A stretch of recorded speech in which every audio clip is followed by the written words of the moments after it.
Bismillahirrahmanirrahim. Assalamualaikum warahmatullahi wabarakatuh. Selamat pagi dan salam sejahtera untuk kita semua.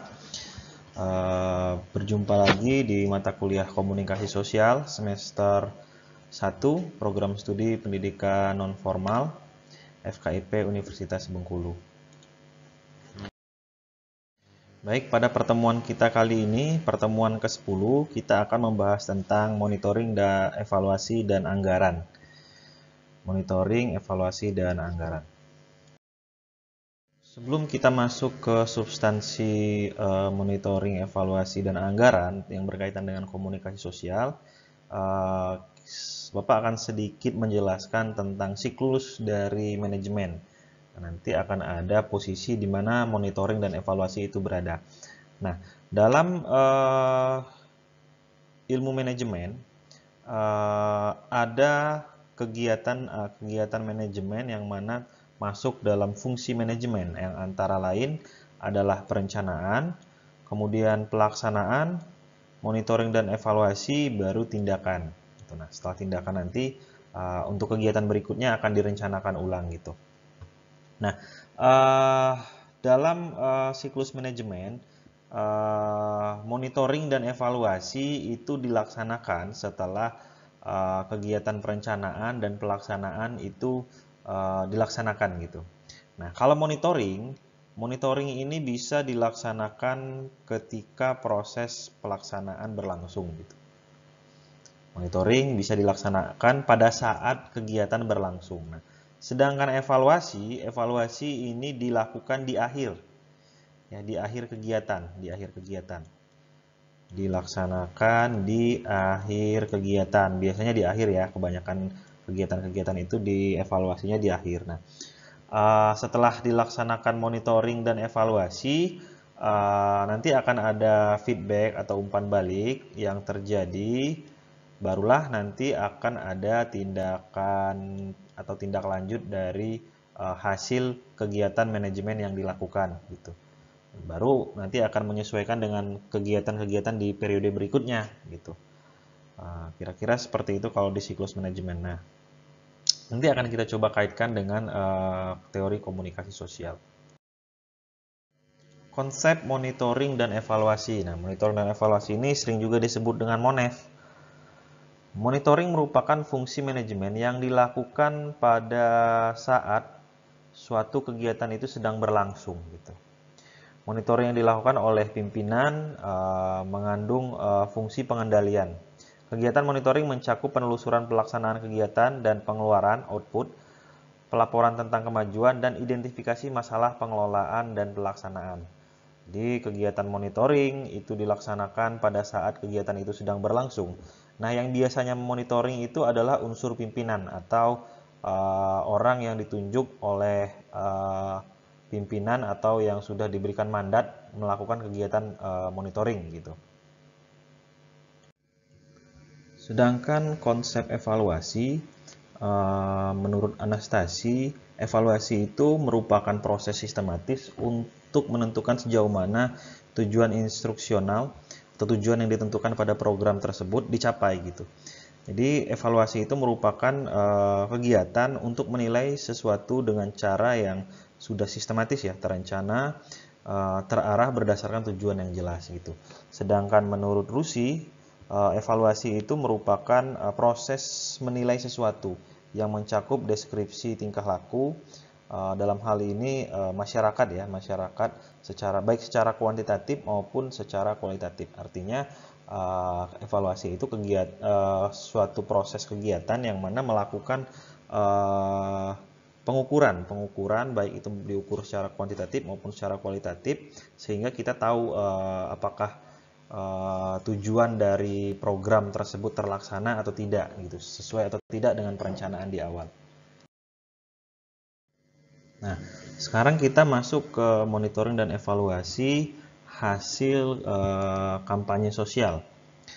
Nah, yang dalam monitoring ini sebenarnya apa sih yang akan diukur gitu? Jadi ada beberapa pengukuran yang dilakukan dalam monitoring evaluasi pada kegiatan kampanye sosial. Itu yang pertama pengukuran pada hasil. Pengukuran pada hasil yang diukur yang pertama itu perubahan perilaku. Apakah perilaku orang setelah dilakukan komunikasi sosial itu berubah atau tidak gitu. Nah, itulah yang akan diukur. Kemudian perubahan minat pada perilaku tertentu gitu. Nah, apakah orang jadi berminat atau tidak dengan apa yang kita sampaikan gitu. Kemudian perubahan pengetahuan, apakah komunikasi sosial yang kita lakukan itu memberikan pengetahuan atau tidak. Kemudian perubahan keyakinan, apakah orang jadi akan berubah yang awalnya meyakini isu ini, namun ketika kita berikan komunikasi sosial atau kampanye sosial, dia bisa berubah keyakinannya. Ini bukan keyakinan agama ya, maksudnya keyakinan terhadap suatu persepsi gitu. Kemudian tanggapan pada unsur-unsur program, yang diukur memberikan tanggapan dari program yang sudah kita laksanakan. Kemudian awareness terhadap program, dia jadi aware, jadi peduli terhadap lingkungan, terhadap dirinya, terhadap program yang dilakukan. Kemudian yang diukur berikutnya adalah tingkat kepuasan, apakah masyarakat atau halayak itu bisa merasa terpuaskan dari kegiatan kampanye sosial atau komunikasi sosial yang dilakukan. Selanjutnya adalah pengukuran pada proses. Nah, yang pertama yaitu perubahan kebijakan dan infrastruktur. Nah, pada program komunikasi sosial bisa juga bertujuan untuk mengubah kebijakan pemerintah atau infrastruktur untuk mendorong perubahan perilaku sesuai yang diinginkan. Nah, misalnya untuk mendorong perilaku yang lebih baik di dalam keluarga terkait dengan banyaknya kasus kekerasan dalam rumah tangga, maka diusahakan kegiatan komunikasi sosial itu mendesak elit politik untuk segera menyelesaikan RUU anti kekerasan dalam rumah tangga. Nah, itu sebagai contoh dari perubahan kebijakan dan infrastruktur gitu. Selanjutnya jangkauan dan frekuensi. Nah, perencanaan program komunikasi sosial seringkali memberikan space, memberikan ruang media atau iklan untuk berbagai kegiatan komunikasi yang bertujuan mencapai tujuan tertentu. Nah, dalam hal ini seberapa besar jangkauan dan frekuensi yang dihasilkan dari media tersebut. Misalnya, 60% remaja di Bengkulu itu mendengarkan iklan kesehatan reproduksi minimal 4 kali dalam periode 3 bulan selama kampanye sosial gitu. Nah, hal-hal yang seperti ini yang dapat dijadikan ukuran jangkauan dan frekuensi kampanye sosial atau komunikasi sosial yang dilakukan. Nah, masih banyak contoh lainnya, misalnya billboard, spanduk, dan sebagainya. Seberapa sering orang melintas di jalan utama, misalnya melihat billboard yang kita tampilkan gitu. Nah, itu bisa dijadikan jangkauan atau frekuensi dalam pengukuran gitu, terutama pengukuran pada proses. Selanjutnya, liputan media. Nah, mengukur keberhasilan media dan hubungannya dengan masyarakat bisa dilakukan dengan mengukur banyaknya berita yang diturunkan, luas ruang yang digunakan oleh berita tentang program, atau durasi jika itu beritanya tayang di televisi atau radio. Jadi mengukur proses pada liputan media itu bisa pada durasi berapa kali tayang dalam sehari atau pada jam-jam tertentu gitu. Itu bisa diukur. Kemudian mengukur materi diseminasi, yang mana untuk mengukur keberhasilan dalam distribusi dan sebaran informasi program bisa diukur luasan wilayah yang telah dikirimi materi diseminasi, serta dilihat macam atau jenis materi yang telah terkirim. Nah, ada berbagai macam bentuk materi diseminasi yang bisa dibagikan kepada halayak.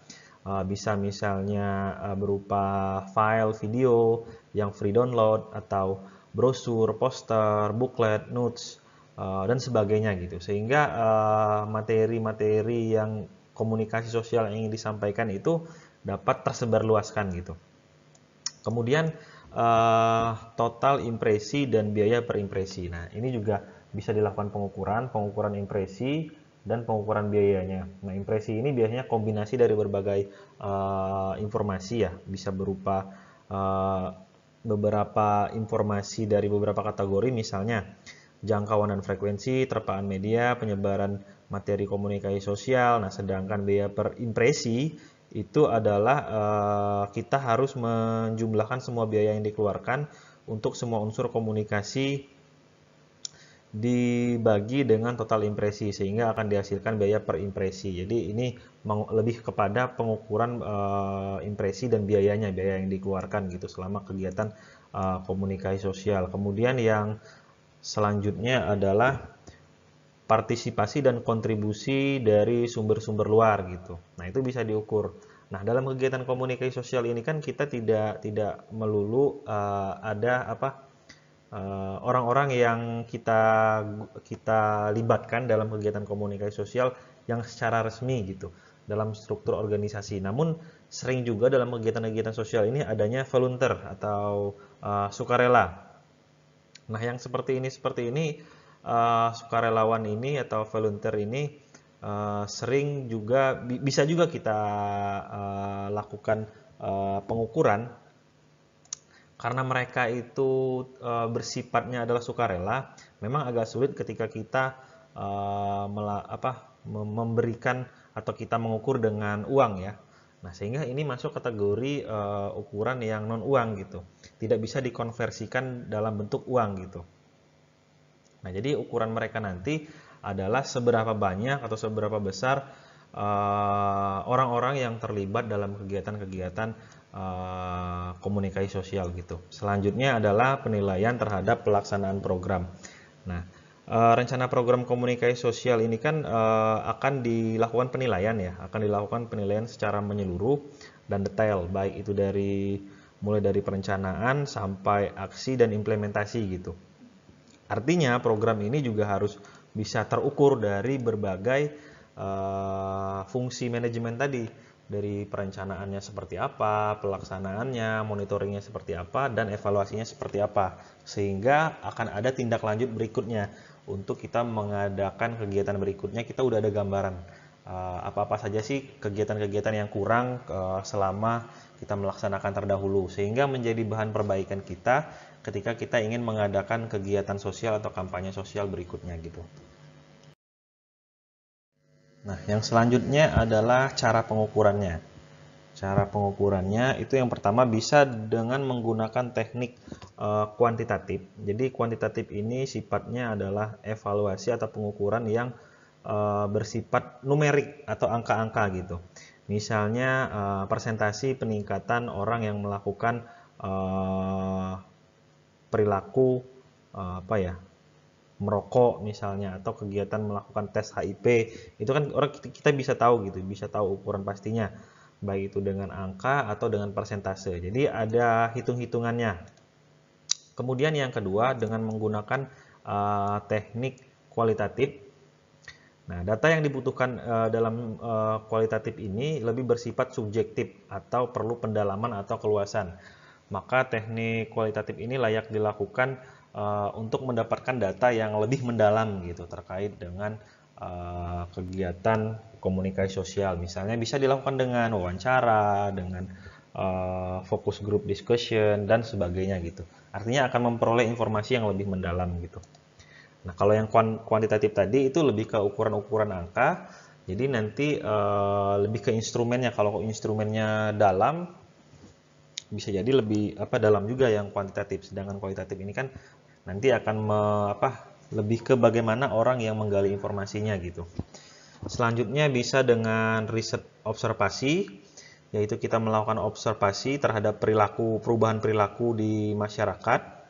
Kemudian ada kelompok kontrol. Kelompok kontrol ini adalah evaluasi yang memadukan antara instrumen kuantitatif dan kualitatif melalui kelompok kontrol.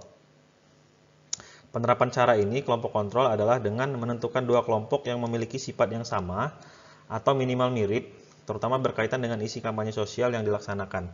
Untuk memastikan kedua kelompok atau komunitas tersebut, terlebih dahulu kita melakukan survei terhadap keduanya. Nah, setelah itu, setelah kita yakin bahwa keduanya tidak berbeda, maka salah satu dari kedua kelompok itu nanti kita tetapkan yang mana yang kelompok kontrol, sedangkan kelompok lainnya itu diberikan treatment gitu. Diberikan treatment artinya diberikan perlakuan terhadap kampanye sosial. Nah, nanti kita akan tahu bagaimana yang diberikan kampanye sosial dengan yang tidak itu seperti apa perbandingannya gitu. Nah, biasanya ini juga sering dilakukan dalam eksperimen di laboratorium atau pada kelas PTK bisa juga penelitian tindakan kelas. Tapi ini diterapkannya kepada kegiatan komunikasi ya, komunikasi di lingkungan masyarakat. Selanjutnya itu adalah database atau berbagai dokumentasi. Jadi kita bisa mengukur dari data-data yang kita kumpulkan, baik itu dari dalam bentuk rekaman, video, sehingga nanti kita bisa membuat perkiraan atau demografi kita bisa memperkirakan dengan data-data tersebut, sehingga ada ukuran-ukuran yang memang bisa kita peroleh dari hasil database atau dokumentasi yang kita kumpulkan itu gitu. Kita lanjut ke materi berikutnya, yaitu bagaimana menentukan anggaran dan sumber pendanaan.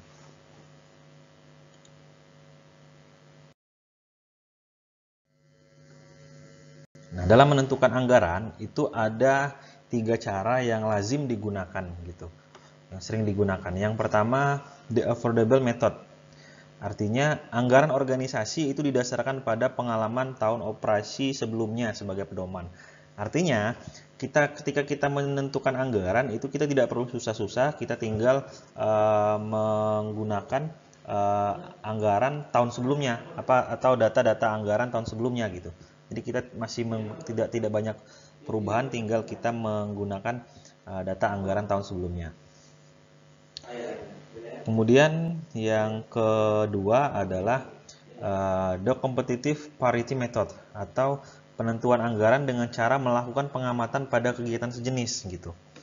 Nah, contohnya ketika kita pengen menyusun anggaran, kita lihat kegiatan-kegiatan apa yang ingin kita lakukan, dan kita berkaca pada kegiatan-kegiatan yang sudah dilakukan oleh orang lain atau kelompok lain atau yang kita sendiri melakukan pada kegiatan sejenis. Misalnya, kita pengen melakukan kegiatan kampanye gemar membaca gitu. Nah, ternyata program studi perpustakaan itu sudah pernah melakukan gitu. Nah, kita cari tahu seberapa besar anggarannya, kegiatannya seperti apa. Nah, kita adopsi gitu di kita gitu. Artinya kita menentukan anggaran itu berdasarkan pengamatan kita terhadap kegiatan yang sejenis gitu. Nah, kemudian yang poin ketiga adalah the objective and task method atau anggaran disusun berdasarkan tujuan, identifikasi kegiatan, membuat estimasi perkiraan kegiatan. Nah, kalau ini kita memang merancang dari awal gitu, tanpa bukan kita mengambil dari orang lain atau memodifikasi, tapi kita memang membuat dengan cara hitung-hitungan yang detail gitu, dengan terkait dengan kegiatan yang akan kita laksanakan. Baik, selanjutnya adalah menentukan sumber dana atau sumber pendanaan dalam kegiatan komunikasi sosial. Secara umum itu ada 5. Yang pertama, sumbangan yayasan. Yang kedua, bantuan kemitraan dengan perusahaan. Ini biasanya melalui kegiatan-kegiatan CSR perusahaan. Kemudian iklan dan kemitraan dengan media. Yang keempat, koalisi dengan mitra lainnya, dan bantuan pemerintah. Baik, mungkin itu saja pembahasan kita pada kesempatan kali ini. Lebih dan kurangnya mohon maaf. Terima kasih. Wabillahi taufiq wal hidayah. Wassalamualaikum warahmatullahi wabarakatuh. Jangan lupa untuk mengisi link absensi seperti yang tertera pada gambar berikut. Oke, terima kasih. Sampai jumpa.